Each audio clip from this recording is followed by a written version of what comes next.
Start. Bonjour, une fois de plus, bienvenue au Népal. Je suis redescendu du col à 5416 mètres d'altitude et je me trouve à Muktinath, un gros village situé à 3800 mètres d'altitude. Jadis, j'y montais, j'y descendais à pied. Maintenant, il y a une route qui traverse une bonne partie du Mustang et je vais l'emprunter dans un bus local. Ça n'est pas un bus dernier cri, ça n'est pas du tout écologique, c'est très polluant, très remuant, assez asphyxiant, mais ma foi, c'est ce qui est proposé maintenant aux gens qui découvrent, visitent le Mustang. Donc,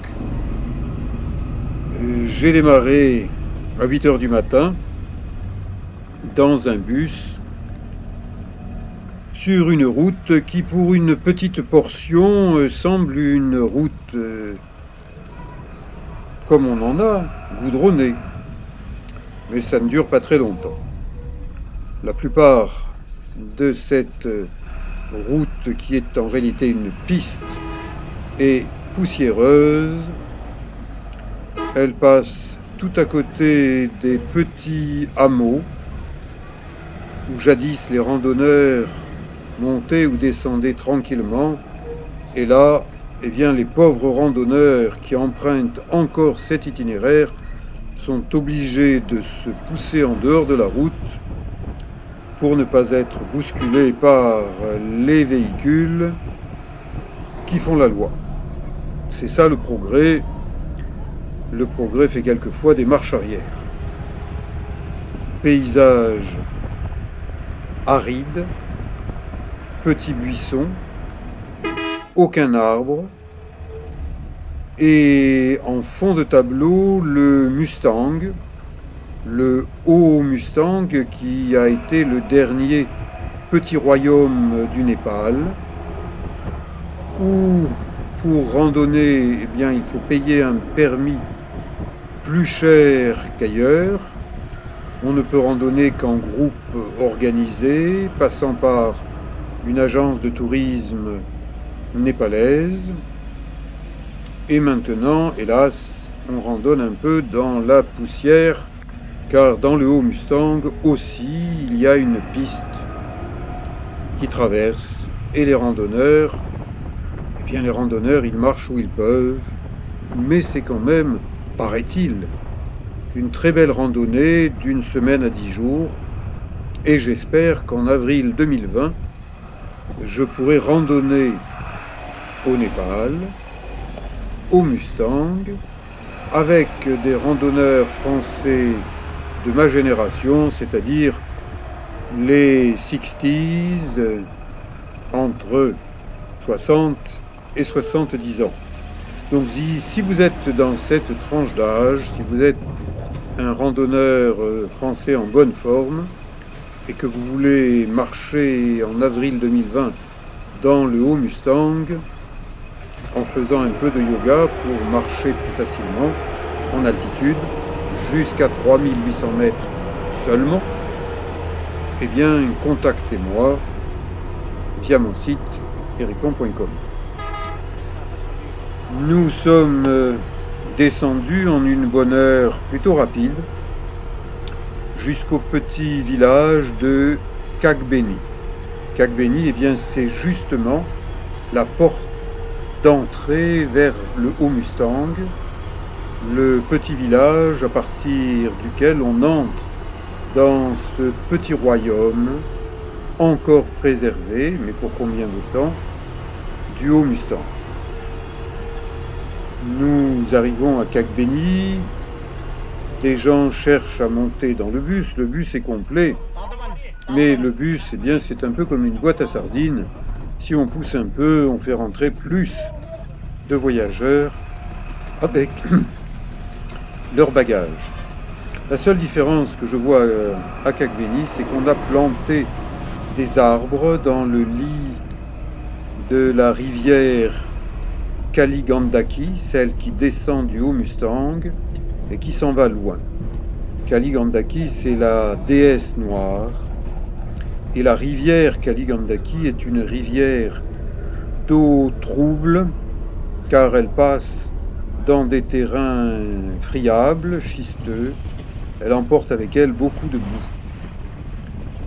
C'est une rivière qui plonge dans la préhistoire et même encore plus loin en arrière, puisqu'on trouve tout un tas de fossiles que ramassent les habitants du coin.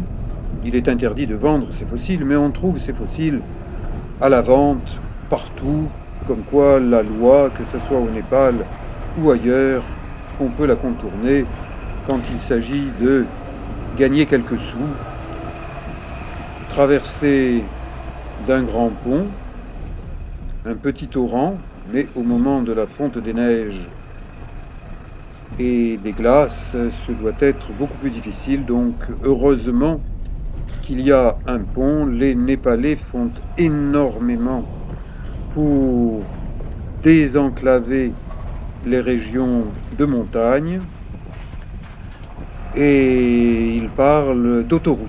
Ils disent que dans 5 ans, toutes leurs montagnes seront traversées par l'autoroute, les autoroutes. Bon, le terme autoroute est exagéré. Ça sera des pistes en certains endroits larges, carrossables, en d'autres endroits étroites, emportées par des glissements de terrain. C'est l'aventure de circuler en bus ou en 4x4 sur ces pistes népalaises. On monte dans le bus et on paye à la descente, au chauffeur, receveur, et il faut prendre son mal en patience quand on arrive derrière un troupeau de moutons, de chèvres, car bien sûr, ces animaux sont prioritaires. Et c'est ce que répète à plusieurs reprises le berger, qui tire quelques coups de pied au cul aux animaux un peu récalcitrants. Et puis il ne faut pas s'amuser à énerver le berger, car, calmez-vous, chauffeur, oh oh. Allez, eh oui, on se calme, et on attend, et de toute façon on n'est pas pressé. Là, ce matin, on roule vite. 30 km en 3 heures. C'est rapide. C'est une piste qui est bonne. Bon, le lendemain, de Jomosom jusqu'à Tatopani, 70 km. Là, 7 heures et des poussières. Et le surlendemain, de Tatopani jusqu'à Pokhara, plus de 8 heures. Sur des pistes absolument défoncées.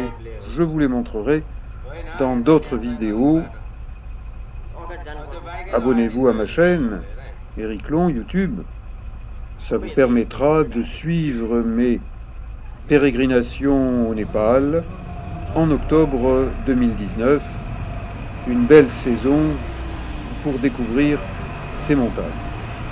Jomosom, c'est un peu la capitale de la vallée du vent, car il souffle fréquemment un vent violent à partir de 9-10 heures du matin. Le bus s'arrête devant le checkpoint, police, parc du Mustang, montrez vos permis, montrez patte blanche. Avant d'aller plus loin, Jomosom, petit bourg ou gros bourg, suivant on boit le verre à moitié plein ou vide. Et comme partout ailleurs en Asie, ce sont les vaches qui ont la priorité. On contourne les vaches, on ne les pousse pas. 1 km à 2 km de route principale, voilà Jomosom, avec un aéroport. Les petits avions se posent uniquement le matin de bonne heure, avant que le vent ne se lève, car ensuite le vent est trop fort. C'est l'aventure. L'aventure du Népal, l'aventure du Mustang. N'oubliez pas votre carte bancaire, elle peut vous être utile. Si vous avez de l'argent, vous êtes bien accueilli. Si vous en manquez, eh bien, tant pis pour vous. Il ne fallait pas venir. Ici, tout est cher, car tout vient de loin et tout transport se paye. J'ai passé une bonne journée, une bonne nuit dans cet hôtel, hôtel Sunshine, rayon de soleil, eau chaude garantie quand il fait beau, et s'il ne fait pas beau, il ne fallait pas venir quand il fait pas beau. Je vous dis à bientôt pour d'autres aventures au Népal en octobre 2019. Merci.